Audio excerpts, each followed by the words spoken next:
Welcome to Gear in the Machine. I'm Ryan Cleveland, the multiplayer design director on Gears of War. This is a new series direct from the Coalition about behind the scenes on Gears of War multiplayer, and we're happy to bring that directly to you. In this episode, we're going to talk about Gnasher mechanics. We're going to talk about specifically where the bullets come from.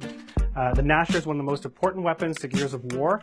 It has a long, deep history, and we're going to talk about some of the mechanics that pertain to the intuitiveness of this weapon. So, as we can see here on our debug build, we can see the weapon lines coming out of the Gnasher here. We're going to walk through a couple different circumstances where we see different aspects of what makes the Gnasher so interesting.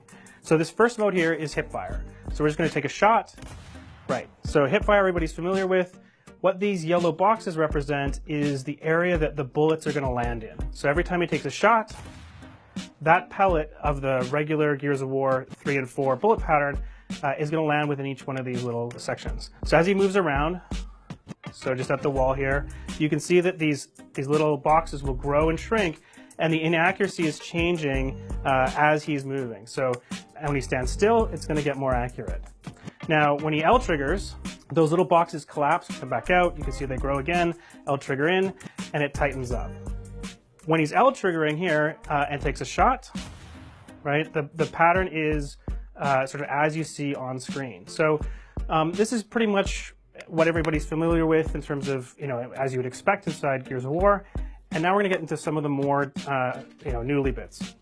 So when you're shooting from L trigger, you'd expect that, well, okay, this is exactly where the bullets are going to land. But where are they actually coming from? In order to get to line up on the screen like this, the bullets have to sort of come from the origin of the camera instead of the origin of the gun. So if you look down from the top, here we go.